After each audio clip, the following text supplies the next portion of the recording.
Kwa maisha kimsingi kuna kupanda na kushuka. Kuna siku unaweza ukaamka vizuri na kuna siku unaweza ukaamka ukiwa hovyo kabisa. Kwenye kila unachokifanya unakosea au unatoa boko. Pacome Zouzoua ni mmoja kati ya wachezaji waliojizolea umaarufu mkubwa sana nchini Tanzania. Tangu alipowasili nchini Tanzania mpaka sasa ni mmoja kati ya wachezaji A-list wanaofanya vizuri kwenye ligi kuu Tanzania bara. Hata kwenye mashindano ya kimataifa amekuwa akifanya vizuri. Kwenye mchezo dhidi ya AS FAR Rabat hakuwa na siku nzuri kazini. Watu wameanza kumshambulia na kusema kuna vitu fulani hivi ambavyo vinaanza kuathiri karia yake, lakini utetezi umekuwa mkubwa sana. Hichi ndicho tunachoenda kukijadili. Kuna faida gani mtu anapokuwa amekosea kutetewa? Ni mimi Lusama Hamis Lusama, niko na Leopard John, tunaenda kuliangalia hili kwa kina. Leopard, Pacome aliunderperform kwenye mchezo dhidi ya AS FAR Rabat. Wote tunakubaliana hilo. Lakini kuna pande mbili zimeibuka. Wapo wanaosema starehe zimekuwa too much. Anaendekeza sana starehe, kila tukio linalohusu wasanii na yeye yupo. Lakini wapo wanaosema ni maisha ya kawaida, kuna kupanda, kuna kushuka. Kwa hiyo hawa wanaosema anaendekeza starehe ni issue ya wivu tu, hawana lolote. Tujikite kwanza kwenye hii kauli ya wivu. Ni kweli watu wanaomsema Pacome Zouzoua wana wivu naye au wanamtakia mema?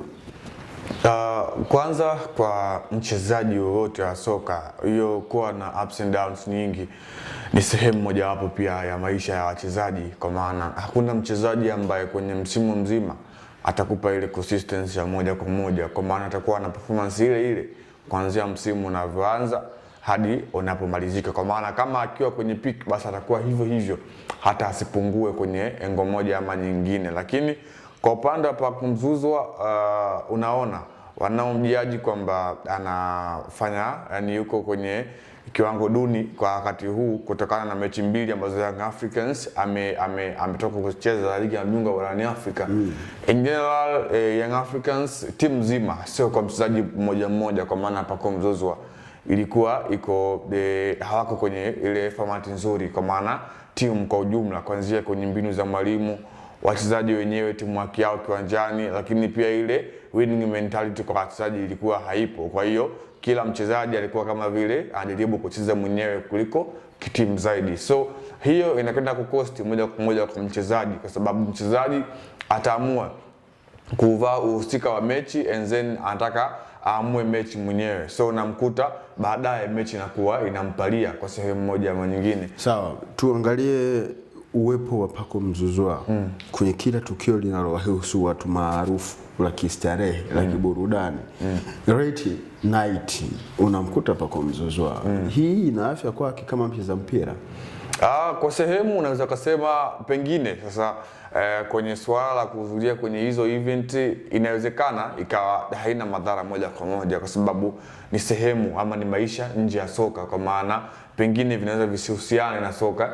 Hayo ni maisha yake binafsi mengine ya soka. So unamjaji mtu kwenye maisha yake mengine tofauti na kwenye soka, unakuwa haujafanya vizuri, kwa maana kwenye swala kama hilo ni sehemu pekee la mchezaji mwenyewe ndio ambalo anaangalia maslahi yake. Pengine hauwezi jua kwenye zile events Pacome Zouzoua kuwa anaalikwa kwa lengo gani. Pengine pia anaweza akawa hata pia ni mtu ambaye mwenye ushawishi kuwafanya pia watu wengine waweze kuhudhuria kwenye hiyo event kwa sababu yake ya uwepo wake.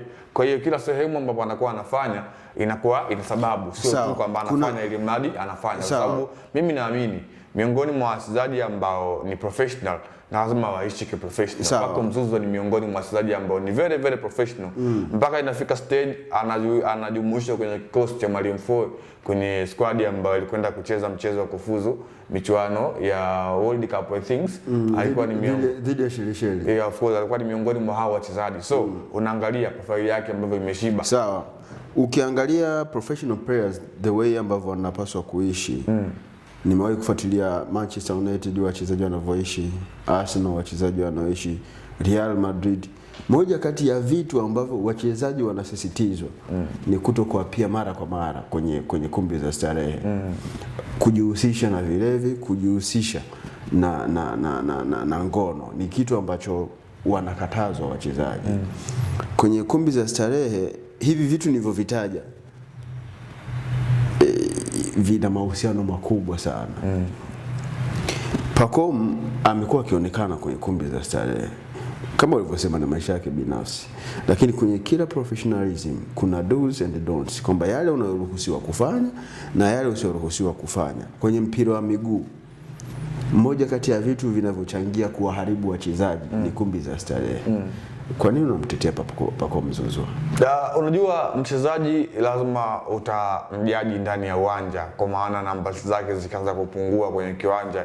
Ndio maana hili ambalo linaendelea limeanza kuibuka kwa Pacome Zouzoua, kwa maana kuna watu ambao wanafahamu kiwango cha Pacome jinsi ambavyo alivyo, wanaona kwa sehemu moja ama nyingine struggle, kwa maana performance yake imeshuka kwa kiasi fulani, ndio maana wanajaji. Lakini by the way, Pacome Zouzoua kama nilivyozungumza awali, kufanya hichi ambacho amekifanya, kwenda kwenye kumbi za starehe, huenda zikawa ni sababu zingine tofauti na zile ambazo tunamfahamu. So hiyo inakuja kuwa changamoto kwa upande wake, kwa maana ni mchezaji ambaye anafahamika kwa sehemu moja ama nyingine, kwa maana ni mchezaji mkubwa, tuseme yupo kwenye klabu kubwa, so macho ya watu wengi watakuwa wanajaribu kumfuatilia. Lakini by the way, ni sehemu pia ya maisha yake mengine kwa sehemu moja ama nyingine.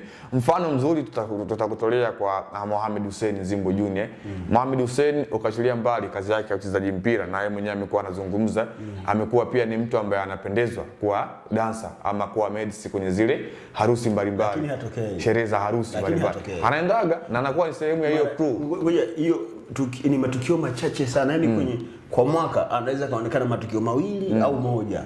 Yani sio mtu wa club, sio mtu wa starehe. Yani ukimwona Mohamed Hussein Shaba yupo kwenye tukio, either ni la mchezaji mwenzake au la mfanyakazi mwenzake kwenye taasisi aliyopo. Nimemwona kwenye matukio mawili kama sikusahau. Alivyokuwa na Arabi Hume kama sikusahau, na tukio jingine ambalo lilikuwa linamhusisha mfanyakazi tena wa Simba. Ndio nilimwona kwenye hayo matukio, na amekuwa akiaddress kwamba yeye anapenda kucheza, anapenda mziki. Kucheza ni aina nyingine ya mazoezi. Kusikiliza mziki hakuna madhara kabisa na kucheza mpira. Ndio maana wanaruhusiwa kufanya hivyo vitu, lakini kwenda kwenye kumbi za starehe, mimi sijawahi kumsikia wala kumuona Mohamed Hussein akienda kwenye kumbi za starehe kwa lengo la kwenda kustarehe. Hicho kitu sijawahi kukisikia wala kukiona.